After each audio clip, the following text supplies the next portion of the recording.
Students, आज हम लोग सिविक्स का फर्स्ट चैप्टर पढ़ेंगे, equality in democracy. So let's start. Democracy जो एक फॉर्म ऑफ गवर्नमेंट है, और ये फॉर्म ऑफ गवर्नमेंट बहुत ही पॉपुलर है। Democracy is the most popular form of government. आजकल तो ऑथोरिटियन और डिक्टोरियल स्टेट्स भी डेमोक्रेटिक नॉर्म्स को अडॉप्ट कर रहे हैं।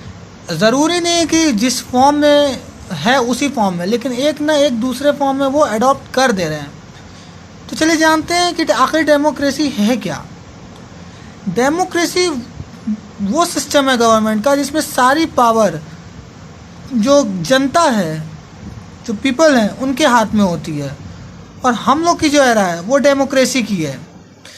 डेमोक्रेसी ग्रीक वर्ड है और ये दो वर्ड से बना है, डेमोस और क्रेशिया।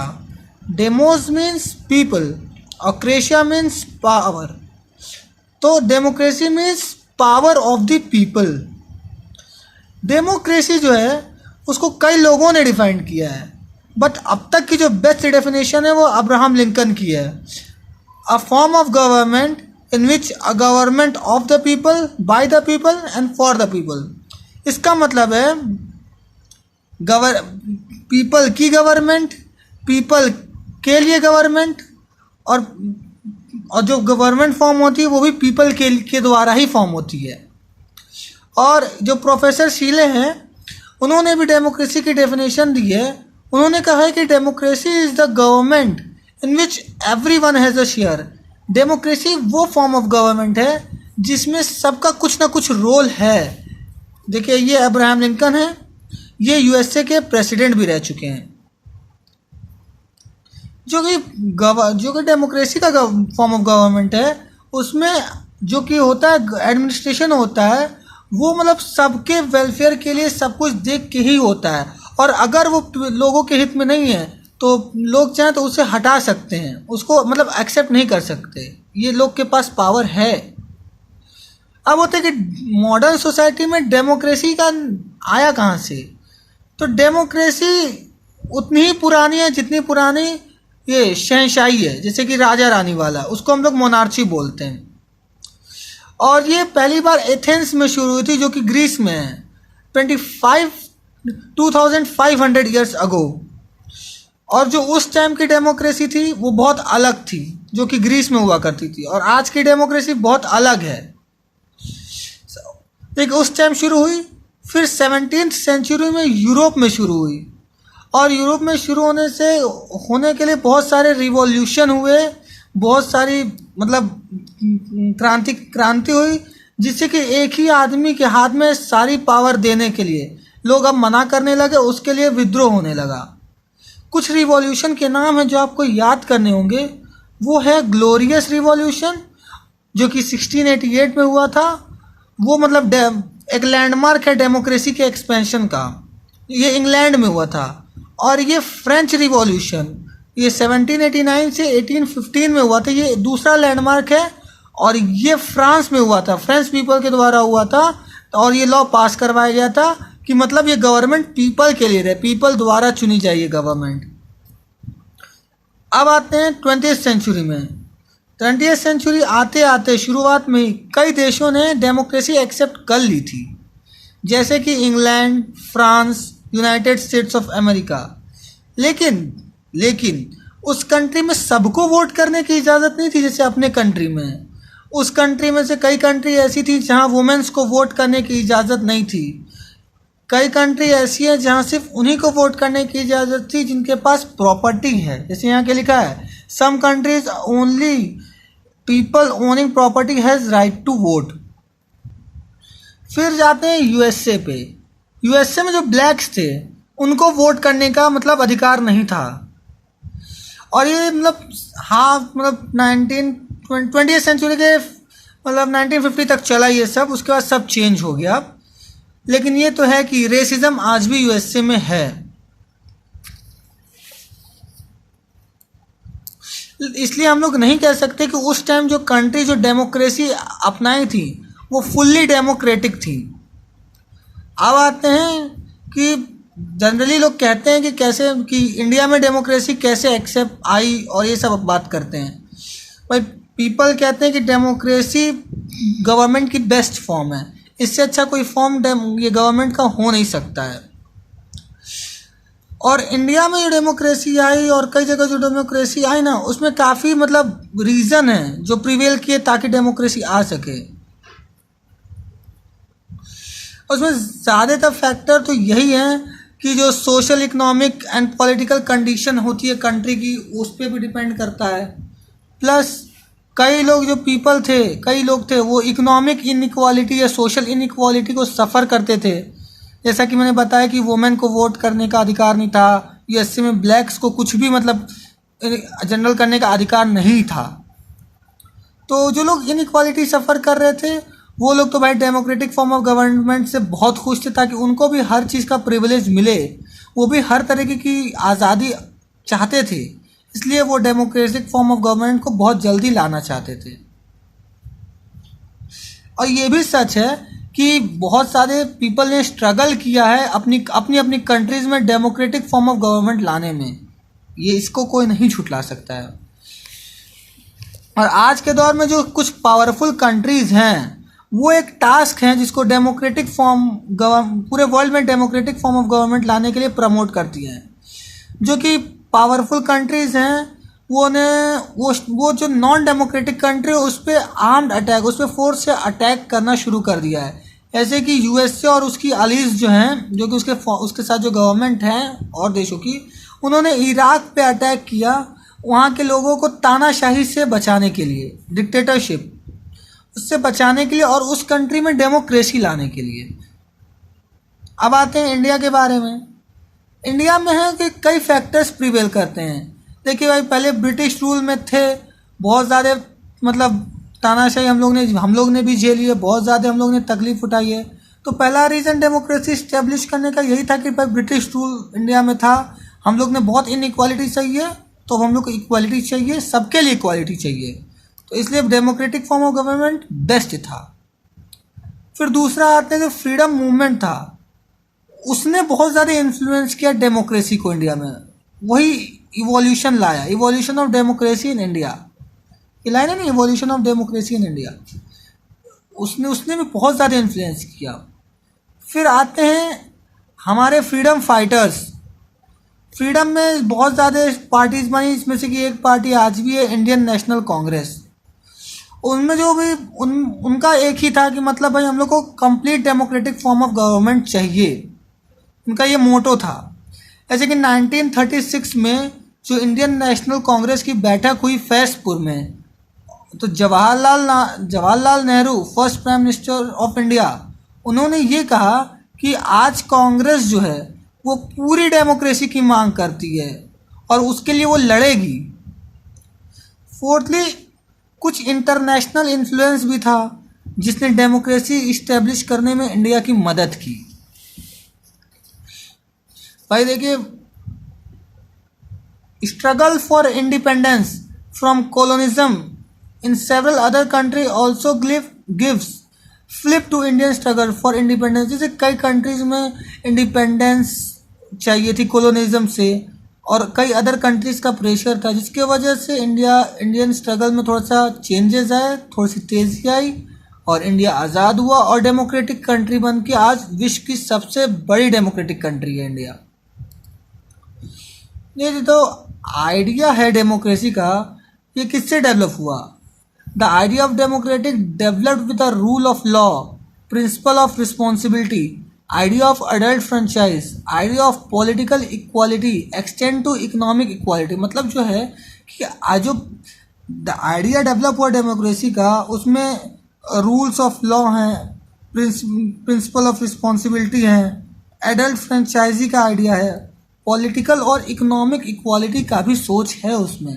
ये सब मिला के एक डेमोक्रेसी बनाते हैं, डेमोक्रेटिक फॉर्म ऑफ गवर्नमेंट बनाते हैं। अब आते हैं type of democracy. Democracy generally दो तरीके की होती है, दो तरीके की।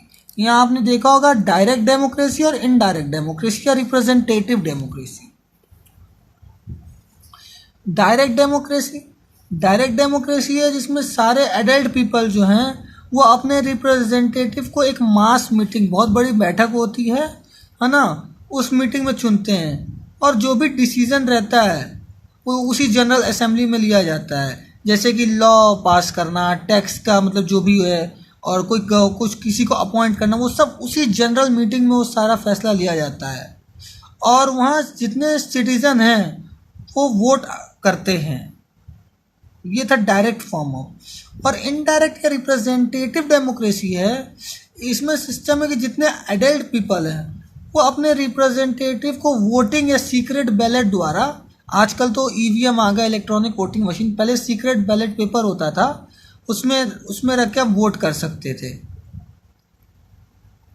और अगर जिसको आपने चुना है वो अगर काम करने में असमर्थ है, वो फेल कर जाता है, आपके आशाओं पे खड़ा नहीं उतरता है, तो अगले इलेक्शन में आप उसको हटा सकते हैं बाय बैलेट वोटिंग से, उसको हटा सकते हैं। और ये इस तरह की डेमोक्रेसी इंडिया में है, इंग्लैंड में है, यूएसए में और फ्रांस में है। कि आपको याद करना होगा, इस तरह की डेमोक्रेसी इन जगह पे है। अब आते हैं यूनिवर्सल अडल्ट फ्रेंचाइज। अब जानते हैं कि यूनिवर्सल अडल्ट फ्रेंचाइज होता क्या है। The right to express one's choice by vote is called franchise.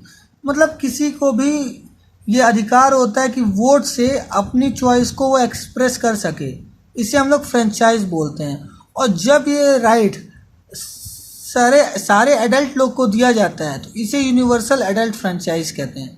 अब आप पूछेगा कि एडल्ट का मतलब क्या, तो एडल्ट का मतलब हर वो सिटीजन जो 18 ईयर्स के अबव है, इससे कोई फ़र्क नहीं पड़ता कि वो किस कास्ट का है, ये वो किसको वोट करता है, वो कौन से रिलीजन का है, वो उसका कलर क्या, उसका बर्थ प्लेस क्या है ना, सबको समान अधिकार मिलता है वोट करने का।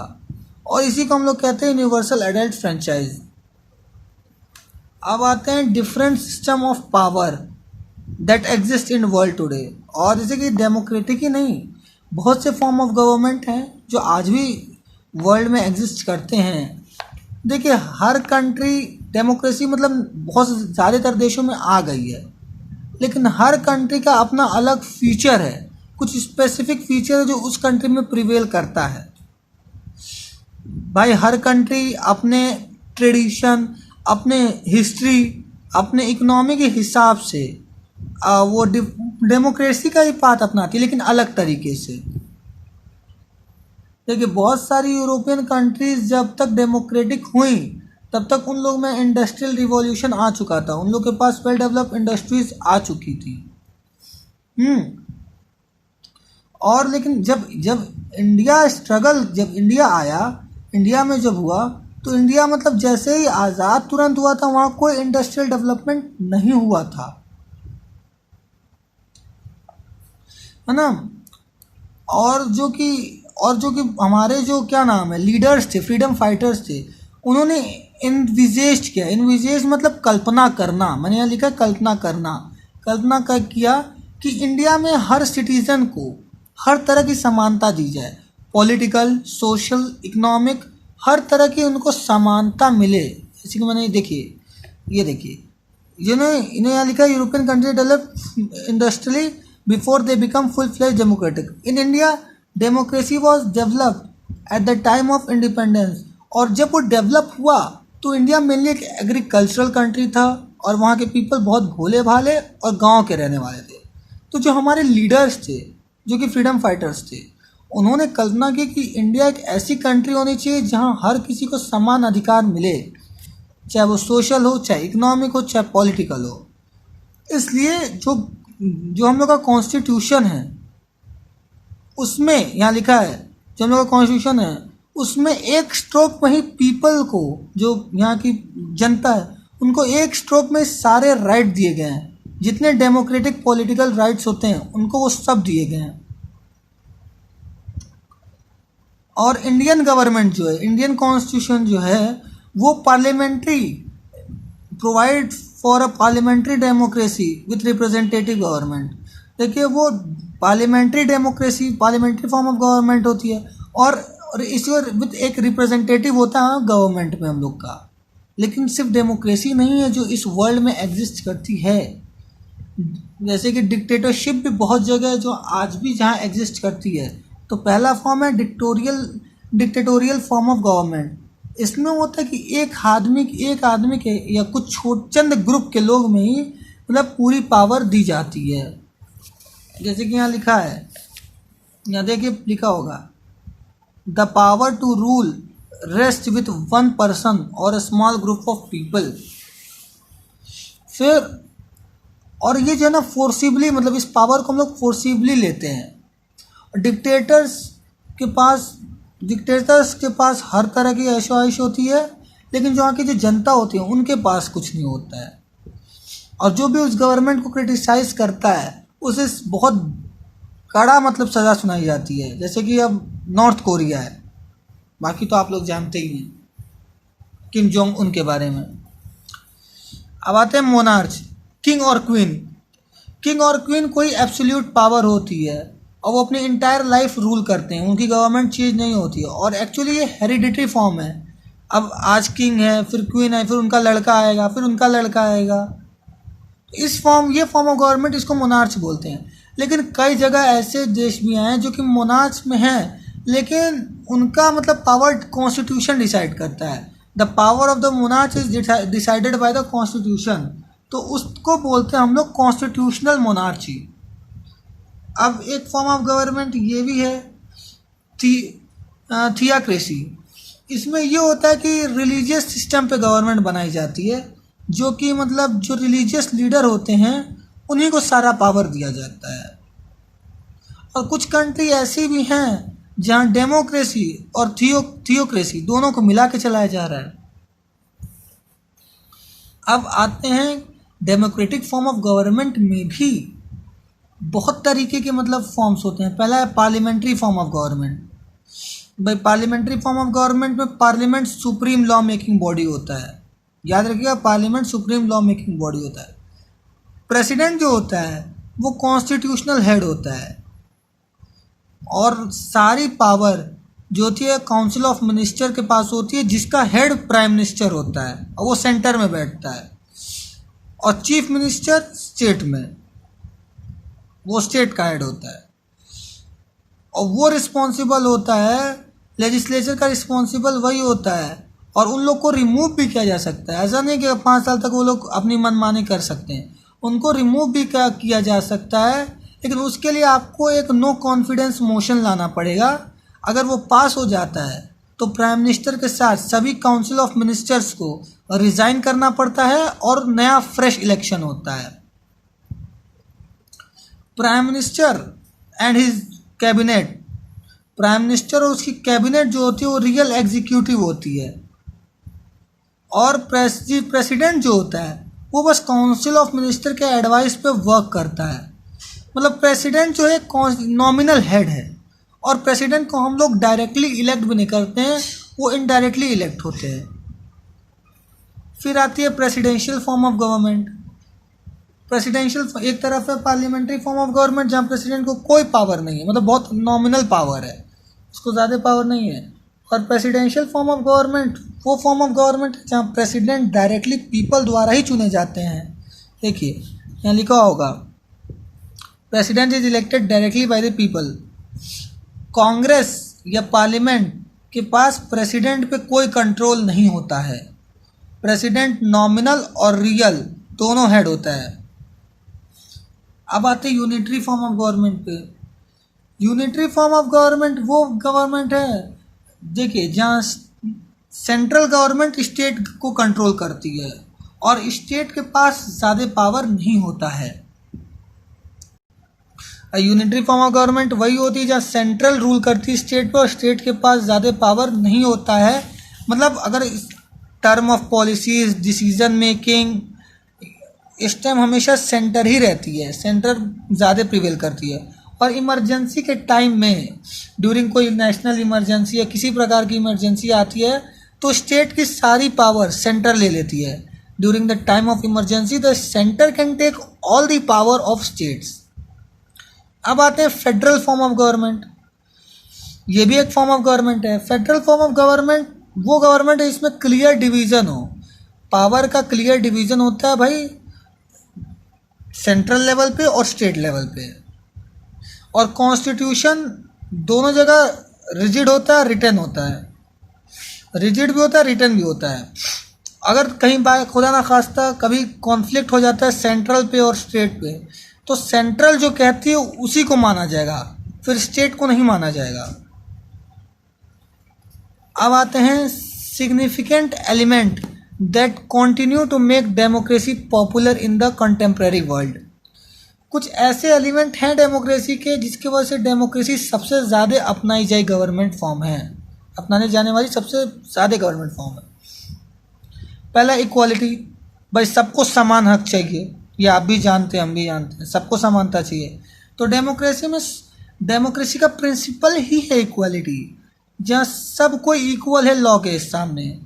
ये डिपेंड नहीं करता कि उसका इकोनॉमिक बैकग्राउंड क्या है, उसका पॉलिटिकल क्या है, पॉलिटिकल बैकग्राउंड क्या है, सोशल क्या है, और क्या रिलीजन से, कौन से कास्ट से, कौन सा सेक्स है, कौन सा सेक्स है, मेल या फीमेल, उसकी कितनी प्रॉपर्टी है, उसका कलर क्या है, इस चीज़ों पर डिपेंड नहीं करता है।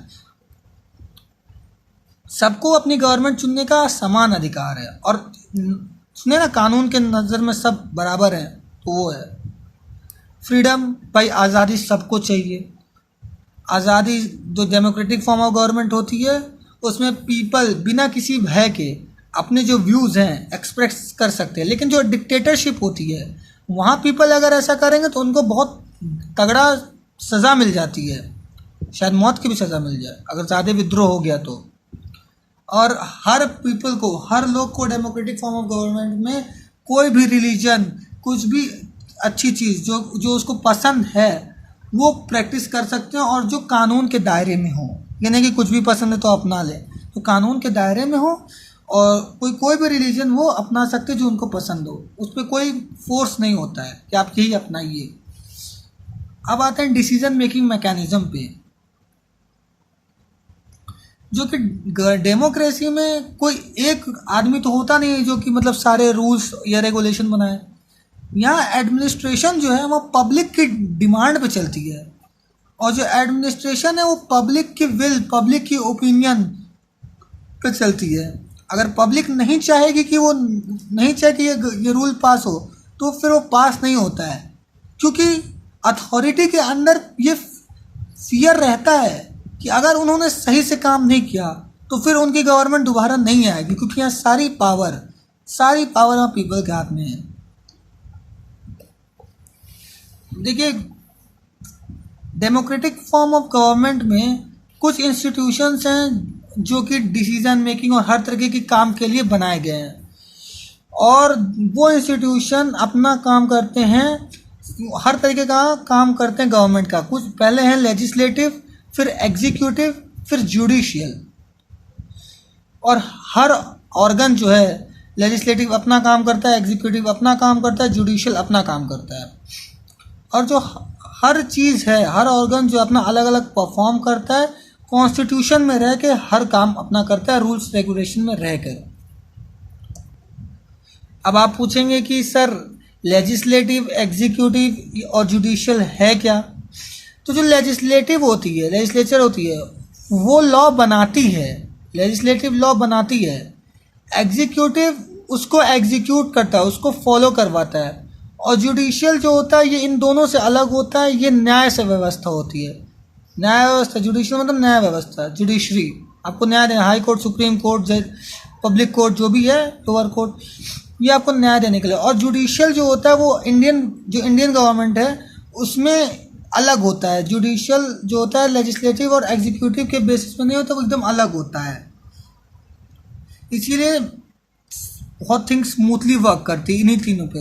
ये लॉ बनाता है, ये लॉ एग्जीक्यूट करता है, और जो लॉ नहीं फॉलो करता है उसको सज़ा देता है, न्याय करता है, इसे बोल रहे हैं। फिर आते हैं, चौथा है active participation of citizen. Any citizen of country has right to stand as a candidate for any post. भाई हम लोग, जो डेमोक्रेटिक फॉर्म ऑफ गवर्नमेंट होती है वो पीपल को प्रमोट करती है कि वो जो उसके सिटीज़न है, उस देश के सिटीज़न है, वो एक्टिव पार्टिसिपेट करें हर चीज़ में, गवर्नमेंट मेकिंग में या हर चीज़ में पार्ट लें। ऐसे कि इसमें कि कैंडिडेट को पूरा हक है कि वो किसी भी पोस्ट के लिए खड़ा हो सकता है, बशर्ते वो उसके लिए एलिजिबल हो। वो मिनिस्टर भी बन सकता है, मिनिस्टर के पोस्ट के लिए भी खड़ा हो सकता है, प्राइम मिनिस्टर के पोस्ट के लिए भी खड़ा हो सकता है, प्रेसिडेंट के पोस्ट के लिए भी खड़ा हो सकता है। और अगर वो बन जाता है, और अगर वो बन गया तो बहुत अच्छी बात, फिर वो बन सकता है। अगर वो एलिजिबल है तो बन जाएगा, पब्लिक उसको वोट करेगी तो बन जाएगा। जैसे कि, और यही चीज़ होती है अगर डिक्टेटरशिप में होता है, तो डिक्टेटरशिप में ऐसा कुछ भी नहीं होता है। वहाँ एक ही आदमी के हाथ में पावर होती है, और आपकी ज़िंदगी भी डिक्टेटर की मेहरबानी पे ही चलती है। वो आपकी ज़िंदगी नहीं होती, वो डिक्टेटर की मेहरबानी पे चलने वाली ज़िंदगी होती है। अब आते हैं कि इतनी बड़ी कंट्री है, सबके जो सोच होती है वो एक जैसी तो होती नहीं है। तो उसको कैसे मतलब एकोमोडेट किया जाए, सारे डिफरेंसेस को कैसे एकोमोडेट किया जाए। तो डेमोक्रेटिक फॉर्म ऑफ गवर्नमेंट जो है ना, वो मेजॉरिटी रूल पे बेस्ड है। जब आप सोसाइटी में रहते हैं तो बहुत लोग की अलग अलग राय होती है। कई लोग की राय कुछ होती है, कई लोग की राय कुछ होती है। अगर एक पर्टिकुलर सिंपल टॉपिक ले लो ना, तो आपको एक ही लोग की कई राय, मतलब बहुत सी राय मिल जाएंगी एक ही टॉपिक पे। तो डेमोक्रेसी जो है इक्वल अपॉर्चुनिटी प्रोवाइड करता हर किसी को अपने डिफरेंसेस जो हैं उसको एक्सप्रेस करने में, और एट द एंड जो होता है वो कॉम्प्रोमाइज़ के साथ सभी को मिला के चलता है। जो डेमोक्रेटिक फॉर्म ऑफ गवर्नमेंट होती है वो मतलब सिटीज़न की कंडीशन इम्प्रूव करने के लिए काम करती है। ये एक ऐसी फॉर्म ऑफ गवर्नमेंट है जो इसमें जो कि हमको रहने सहने का फिलॉसफी ऑफ सोशल लिविंग भी सिखाती है। जैसे तो बता दें भाई, देखो फाइनल डिसीजन हर किसी चीज़ का पब्लिक के बेस पे, पब्लिक के हाथ में है। अगर पब्लिक नहीं चाहेगी तो फिर वो लॉ पास नहीं हो सकता है। अब आते हैं कि इस तरह के गवर्नमेंट का कोई एंड नहीं है। इस तरह की गवर्नमेंट चाहती है कि उसके सिटीज़न को मैक्सिमम लिबर्टी मिले, उसको मैक्सिमम जनरल सिक्योरिटी मिले, बहुत ज़्यादा मतलब उसको जितनी अपॉर्चुनिटी हो सके सब मिले, और जो ह्यूमन पर्सनालिटी होती है उसका फुल डेवलपमेंट हो। तो वहाँ के लोग एक्टिव पार्टिसिपेट करें हर चीज़ में, गवर्नमेंट मेकिंग में, हर चीज़ में। तो ये थी टोटल डेमोक्रेसी। अब आप देखेंगे फ्रेटर्निटी होती है ब्रदरहुड, जैसे कि group of people sharing some profession, interest और बिलीफ। मोनार्च मैंने आपको बता दिया है, किंग क्वीन के हाथ में पावर रहना। Representative, a person who has been chosen to speak on behalf of group, एक पर्सन को चूज़ कर दिया जाता है ग्रुप के बिहाफ पे बोलने के लिए। तो ये 3 इम्पोर्टेंट टर्म्स थी। अब आते हैं आपके क्वेश्चन आंसर्स पे। तो पहले मैं यही कहूँगा कि आप खुद ट्राई करें। देखिए यहाँ आपका चैप्टर तो कंप्लीट हो गया है, लेकिन अब बात आती है क्वेश्चन आंसर्स की। तो आप लोग अपने से ट्राई कीजिए, मैं उसका आंसर प्रोवाइड करूँगा, और किसी को कुछ भी चीज़ समझने में दिक्कत है तो वो नीचे कमेंट कर दे, मैं उसका आंसर दे दूँगा। Thank you.